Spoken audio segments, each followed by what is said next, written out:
안녕하세요. 통계학 조별과제 리그레션을 통한 건강 관련 변수 관계 파악에 대해 발표하겠습니다. 먼저 저희 조원은 문소영, 박찬영, 이은규, 하현호입니다. 저희의 발표 순서는 먼저 문제 선택 동기와 어떤 것을 확인할 것인지 설명하고 데이터 수집, 탐색적 자료 분석, 분석 결과를 이야기한 후 결론을 이야기하도록 하겠습니다. 동기에 대해 먼저 설명하겠습니다. 지난달 말 제가 건강검진을 받았는데 설문지에 주관적인 건강 상태 정도와 건강생활 실천 정도를 묻는 질문이 있던 것에 차가 나요.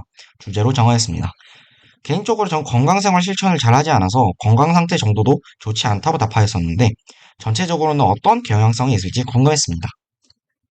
그럼 한국인들의 건강생활 실천율과 건강 수준 인지율 사이에는 성향관계가 있을까요? 이제 알아봅시다. 우선 저희가 이번에 사용한 데이터는 대한민국 행복지도 사이트에서 얻게 되었고, 설명 변수인 주관적 건강 수준 인지율은 개인의 주관적인 건강 수준을 매우 좋음 또는 좋음으로 나타낸 사람의 비율이고, 반응 변수인 건강생활 실천율은 금연, 절주, 걷기를 모두 실천하는 사람의 분율을 조율하여 개인이 실천하는 건강생활 정도를 나타내는 지표입니다. 데이터는 이 변수들을 지역별로 수집하여 모아놓은 데이터입니다. 다음은 탐색적 자료 분석입니다. 두 변수의 산점도를 그려보았습니다. 근데 이걸로는 어떠한 뚜렷한 선형 상관관계는 보이지 않는 것 같습니다만 단순 회귀 모형을 한번 만들어 보겠습니다. R을 이용하여 선형 회귀 모델을 만든 결과 인터셉트는 0.33657로 건강생활 실천율이 0일 때의 주관적 건강수준 인지율의 추정값을 의미하는데 실제로 실천율이 0인 데이터는 없으므로 큰 의미는 없을 것입니다. 그리고 슬로프는 0.30506으로 건강생활 실천율이 한 단위 증가할 때의 주관적 건강수준 인지율이 0.30506 정도 오른다는 의미입니다. R스퀘어 값은 0.09632로 꽤 작게 나오긴 했습니다. 실제로 산점도의 회기선을 그려보면 다음과 같습니다. 데이터들이 어느 정도 회기선 근처가 조금 더 많은 것 같기도 하지만 약간 애매하긴 해서 과연 이런 관계가 유의한지에 대해 추가적인 검증을 진행하겠습니다. 영가설을 먼저 베타1 기울기가 0이다. 대립가설을 베타1이 0이 아니다로 세운 후 T검정을 진행하였습니다. 검정 통계량을 구하여 봤을 때 4.9192가 나오고 P밸류는 1.67 곱하기 10의 마이너스 6제곱으로 유의수준 0.05보다 작게 나와서 영가설을 기각할 충분할 증거를 제공합니다. 즉, 이 선형 모델의 기울기는 유의하다고 생각할 수가 있습니다. 다음으로는 선형 모델의 조건을 체크하도록 하겠습니다. 레시듀얼 플롯을 그려본 결과 데이터들이 어떠한 다른 경향성을 지니지 않고 선형성을 띠긴 합니다. 잔차의 분산 또한 PT 밸류에 따라 변하지 않으며 일정한 것을 볼 수 있습니다. 또 아래의 정규분포 분위수 대조도를 보시면 잔차는 정규분포와 유사한 분포를 따르는 것을 볼 수 있어 Nearly Normal Residual 조건도 만족함을 확인할 수는 있습니다. 이를 통해 우리는 건강생활을 실천하는 사람의 비율이 높을수록 주관적인 건강상태 인지율이 높아진다고 추정할 수 있습니다. 하지만 본 실험만으로 결과를 도출하는 데에는 문제가 있을 수 있는데 이는 R스퀘어 값이 비교적인 낮은 값인 0.09632로 나왔다는 것입니다. 이는 이 모델이 리스폰스 베리어블의 변동성 중 약 9.632% 정도만을 설명한다는 의미인데 낮은 정도의 리스폰스 베리어블에 대한 설명력을 가진다고 볼 수 있으므로 본 실험에서 사용한 선형 회귀 모델 이외의 다른 모델을 통한 교차 검증을 필요로 할 것이라고 생각됩니다. 이상으로 발표를 마치도록 하겠습니다. 감사합니다. 안녕하세요. 저희는 리그 오브 레전드 게임에서 원딜의 CS에 따른 골드 획득량에 대해 분석한 김용준, 남기웅, 민동욱, 신현재입니다. 목차는 문제 제기와 데이터 수집에 대한 내용을 발표한 후 선형 회귀 분석의 조건을 확인하고 저희가 진행한 단순 선형 회귀 분석 결과를 말씀드린 후 결론으로 마무리하겠습니다. 리그 오브 레전드에는 미니언 처치 점수인 CS와 게임 중 재화인 골드가 존재합니다. 일반적으로 CS가 많아지면 골드 획득량이 많아집니다. 하지만 전투에 의해 킬이 발생하거나 트리스타나와 같은 챔피언으로 포탑을 일찍 철거하게 되면 CS와 별개로 골드 획득량이 더욱 빠르게 늘어납니다. 이에 대해 원거리 딜러 포지션의 챔피언의 CS가 해당 게임의 골드 획득량에 어떻게 영향을 주는지 선형 회귀 분석을 통해 조사해보고자 하여 주제를 선정하였습니다. 데이터 수집은 리그 오브 레전드 게임의 통계량을 알려주는 op.gg 사이트를 이용하였습니다. 원거리 딜러 포지션에 게임 기록을 수집하였고, 이 중 챔피언별 평균 CS와 평균 골드 획득량의 데이터를 활용하였습니다. 이제 선형 분석의 조건을 확인하겠습니다. 왼쪽은 데이터의 Residual Fitted Scatter Plot, 오른쪽은 Normal QQ Plot입니다. 이를 통해 Residual이 Normal로 근사되며 Constant Variability를 가지는 것으로 확인됩니다. 이에 따라 Constant Variability, Nearly Normal 조건이 모두 만족됩니다. 앞선 Residual Fitted Scatter Plot과 왼쪽의 Gold CS Scatter Plot을 통해 챔피언의 평균 골드 획득량과 평균 CS가 선형 관계를 가지는 것으로 확인할 수 있습니다. 이에 따라 선형성 조건 또한 만족됩니다. 따라서 본 데이터는 선형 회귀 분석 조건을 모두 만족하며 단순 선형 회귀 분석을 적용할 수 있는 것으로 판단됩니다.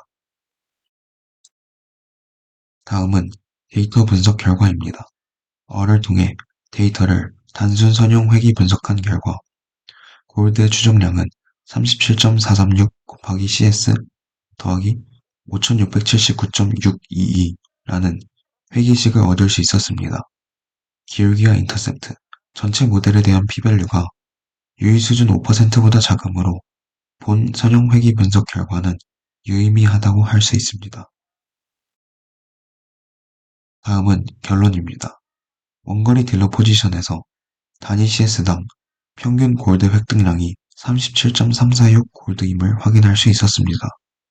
이러한 결론은 게임 중 아이템 구매를 위한 CS의 계산에 도움을 줄 수 있습니다. 예컨대 가장 보편적인 원거리 딜러 포지션의 챔피언인 이즈리얼이 투코어 아이템으로 2900 골드짜리 마나무네를 구매하고자 한다면 약 77.5개의 CS를 추가로 획득해야 한다는 사실을 알고 게임에 임할 수 있습니다. 또한 해당 연구의 결과로 얼제곱은 0.792인 선형 회귀 모델을 얻을 수 있었고, 이에 따라 본 모델은 골드 획득량의 변동성에 대해 79.2% 정도를 설명할 수 있다는 것을 의미합니다. 이상으로 발표를 들어주셔서 감사합니다. 안녕하세요. 로지스틱 리그레션을 통한 체스 승률 분석을 진행한 오족, 김민성, 박준혁, 최민우, 최재열입니다. 발표에는 먼저 주제 선정 동기, 분석에 사용된 데이터, 로지스틱 회귀 분석, 결과 해석이 있습니다. 먼저 주제를 선정하게 된 동기입니다. 바둑에 알파고가 있듯이 체스에는 딥블루라는 강력한 AI가 있습니다. 비록 이 AI를 설계하는 것은 어렵지만 AI가 경우의 수를 분석해 승률이 높은 수를 선택하는 것처럼 저희도 오프닝이라고 불리는 체스 경기 초반의 기물을 통해 승리를 예측하고자 하였습니다. 저희는 경기에서 기물의 유무와 지정 가치, 초중반의 결과, 레이팅의 상하 관계가 승률에 영향을 주는 변수라고 보았습니다. 짧은 오프닝은 15수, 초중반의 경기 진행까지는 약 20수가 진행되었다고 가정하였고, 저희는 이때까지의 기물의 차이, 그리고 각 선수의 레이팅 상하 관계로 승패를 예측하고자 하였습니다. 분석을 진행하기 위해 체스 경기 사이트에서 모든 경기의 승패와 각 사용자의 레이팅, 진행한 수의 목록을 저장해 놓은 데이터를 이용하였습니다.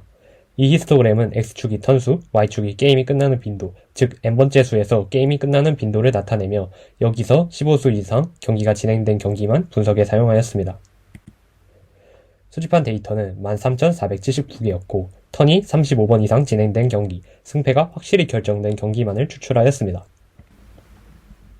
또한 분석에 앞서서 파이썬을 이용해 기물의 이동 목록을 바탕으로 n번째 수까지 어떤 기물 손실이 있었는지를 파악하는 시뮬레이션 코드를 작성하였습니다. 저희가 로지스틱 회귀 분석을 통해 다음을 확인하려 합니다. 첫 번째, 각 기물의 유무 혹은 차이가 승패에 어떤 영향을 주는지. 두 번째, 15수 후의 상황보다 20수 후의 상황의 정보가 승패 예측에 더 큰 영향을 주는지. 그리고 레이팅이 더 높은 선수가 유의미하게 승리를 더 많이 거둘지입니다. 또한 사용된 회귀 분석 모델의 프리시션을 확인해보자 합니다. 첫 번째로 분석을 진행할 모델은 레이팅 차이라는 독립 변수가 하나인 로지스틱 회귀 분석입니다. 레이팅 차이에 대한 회귀 분석을 진행한 결과 다음과 같은 결과가 나왔고, 레이팅 차이에 대한 p-value가 0.05보다 작아서 변수의 유의성을 판단할 수 있었습니다. 저희는 파이썬에서 알려주는 프리시션을 이용해 모델의 적합성을 판정하고 비교하였습니다. 실제로 사용한 데이터에서 백과 흑은 랜덤하게 선정되었기에 이론적으로 승률은 거의 반반이어야 합니다. 이 점을 이용해서 수업 시간에 배운 confusion matrix를 sensitivity, specificity, 전체 게임의 수 등으로 표현할 수 있습니다. 이때 precision은 sensitivity와 specificity가 유사할 때 이를 거의 대체 가능하고, 각각의 증가함에 따라 precision도 증가하는 경향성을 보입니다. 그래서 이 회귀 모형은 y값이 0.5 이상이면 100의 승리로 판단했을 때 precision이 약 0.64가 나왔습니다. 다음으로는 기물 차이를 고려한 모델을 설계하였습니다. 기존 코드를 이용해서 15수 시점의 기물 차이를 다음과 같이 기록하였습니다. 각 기물, 폰, 라이트, 룩 등 개수의 차이, 레이팅 차이에 대한 다중 로지스틱 회귀 분석 결과 모든 변수에 대해 모델은 유의하였습니다. 이때 레이팅과 오프닝 진행은 예측하기 어려운 미들게임이나 엔드게임이 아니기 때문에 레이팅 차이가 크지 않은 이상 오프닝과 큰 관련이 없을 것이라고 가정을 하였습니다. 이때의 프리시전은 0.68이 나왔습니다. 그리고 더 정확한 예측이 가능한지 확인하기 위해 게임을 20수 이상 진행한 경우, 즉 45턴 이상 진행된 경기를 대상으로 같은 과정을 반복했습니다. 20수 이상일 때 회귀 분석한 결과입니다. 이 역시 모든 변수에서 모델이 유의했습니다. 이때의 프리시전은 0.72 정도가 나왔습니다. 이제 결과를 해석해 보겠습니다. 첫 번째 일변수 모델에서 레이팅 자체는 승패에 확연한 영향을 준다는 것을 확인할 수 있었습니다. 다음으로 기물의 유무를 추가했을 때 적합도가 높아졌습니다.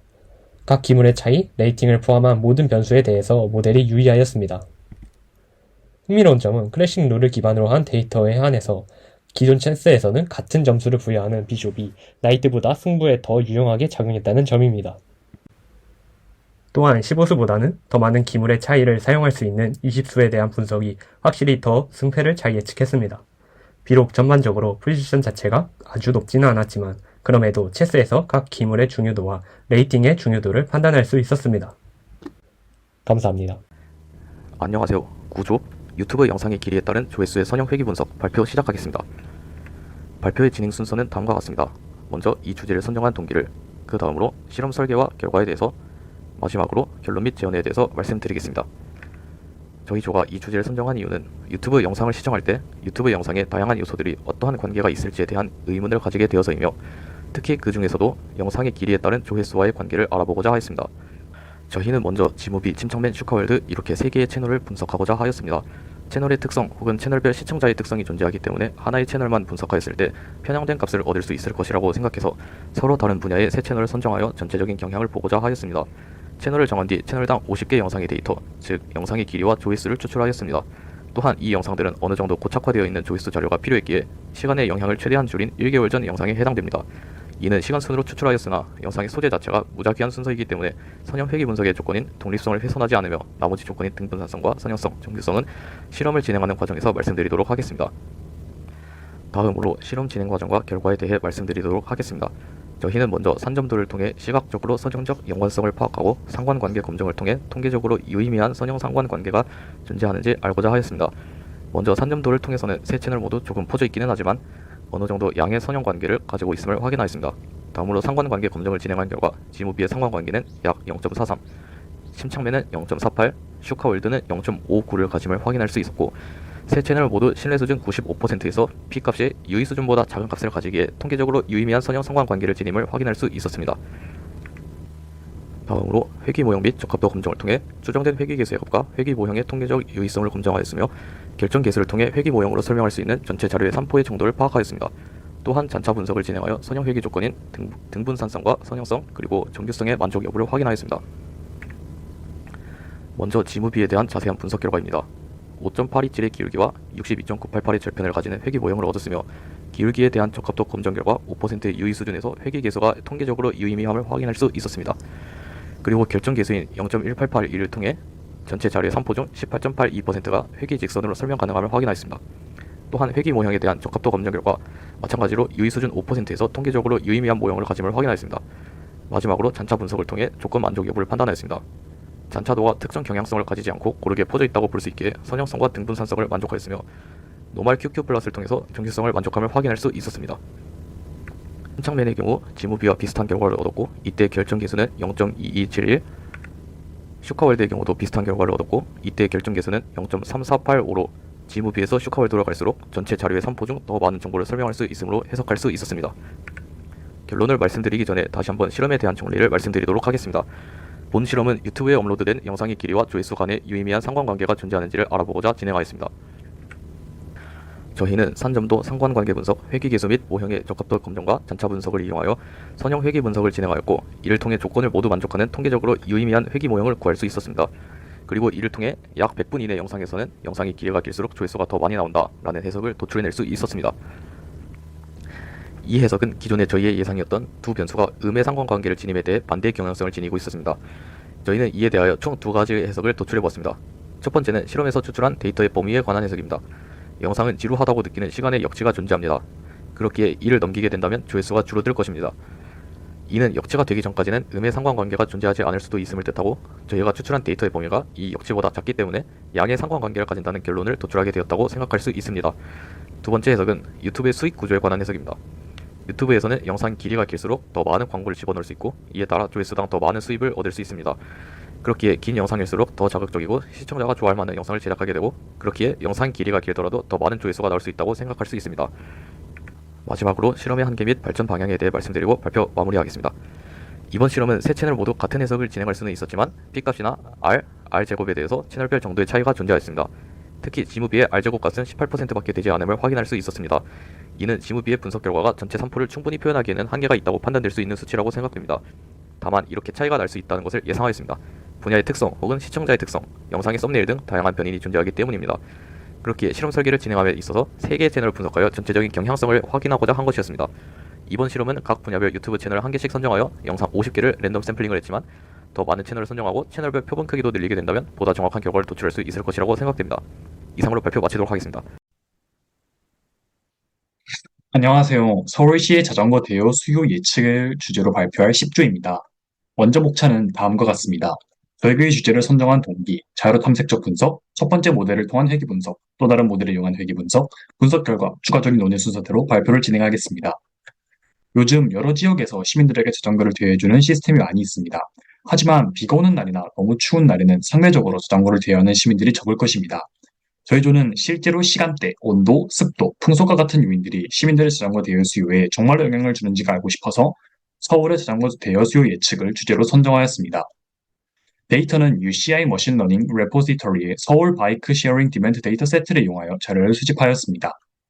이 데이터는 1시간 간격으로 자전거 이용자 수, 대시간대의 온도, 습도, 풍속, 휴일 여부, 강수량, 계절 등 다양한 정보를 포함하고 있었습니다. 저희 조는 그 중에서 2018년 1월 1일부터 11월 30일까지 휴일을 제외하고 총 7,721개의 데이터를 시간대, 자전거 이용자 수, 온도, 습도, 풍속을 분리하여 사용하였습니다. 데이터 사이즈가 너무 커서 2018년 첫 4일만 4가지 설명 변수와 반응 변수의 이용자 수 사이의 관계를 스캐터 플롯으로 나타냈습니다. 보시면 시간대는 증가하다가 다시 감소하는 경향을, 온도는 데이터가 오른쪽 위로 향하는 경향을, 습도는 오른쪽 아래로 향하는 경향이 있습니다. 하지만 온도, 습도, 풍속 모두 데이터가 충분히 어떤 방향성을 가지고 있지 않다고 해석할 수도 있고 그래프에 포함된 데이터는 극히 일부이기 때문에 지금부터 회귀 분석을 통해 확인해 보겠습니다. 데이터를 분석한 결과는 다음과 같습니다. 모든 변수의 p-밸류가 0.05보다 작아서 각 개수가 영향하는 규모 가수를 모두 기각할 충분히 강력한 근거가 있습니다. adjusted r제곱의 값은 0.476 정도가 나왔습니다. 이 회귀가 정당한지 조건을 확인해 보겠습니다. 먼저 QQ 플러스를 보게 되면 오른쪽에서 살짝 선형을 벗어나 완벽히 선형이라고 보기 어렵습니다. 다음으로 잔차도를 보면 잔차 변동의 퍼짐 정도가 오른쪽으로 갈수록 더 퍼지는 경향이 있습니다. 따라서 저희 조는 이 모델을 개선할 필요성을 느꼈습니다. 앞서 확인했던 두 그래프 모두 오른쪽에서 대칭형은 나무로 제곱근 변환을 이용하여 다시 회귀 분석을 진행하였습니다. 그 결과는 다음과 같습니다.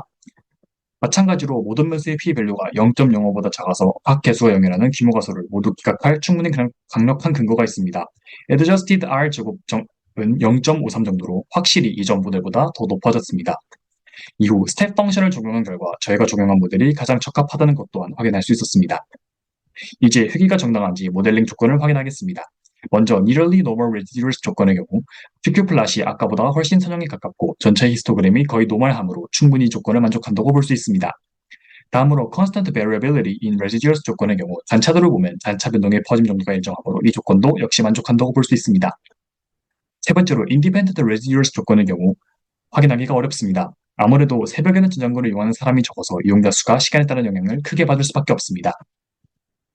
마지막으로 linear relationship의 경우 각 설명 변수에 대하여 상관계수가 0이라고 기문가설을 상관계수가 0이 아니라고 대립가설을 세운 뒤 가설 검증을 진행하였습니다.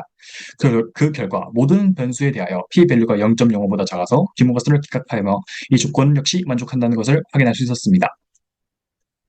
마지막 결론적으로 나타난 성형 회계식은 다음과 같습니다. 시간과 온도는 슬로프가 양수이고 습도와 풍속은 슬로프가 음수가 나왔습니다. 따라서 이른 시간대보다는 늦은 시간대의 이용자 수가 더 많고 온도와 풍속의 값이 클수록 이용자 수가 감소한다고 결론을 내릴 수 있습니다. 추가로 저희의 분석을 더 개선할 만한 방향이 없는지를 논의해 보았습니다. 먼저 저희 모델의 한계는 시간대가 오후에서 11시에서 저정 사이가 실제와 달리 비연속적이라는 것입니다.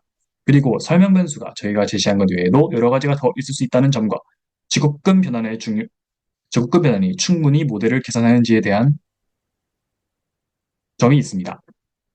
따라서 이에 대한 계산안으로는 변수 시간을 바꾸거나 또 다른 추가적인 변수를 고려하는 방법, 그리고 제곱근 변환 말고 또 다른 추가적인 변환 방법을 고려하는 방법이 있습니다. 지금까지 10주였습니다. 발표를 들어주셔서 감사합니다.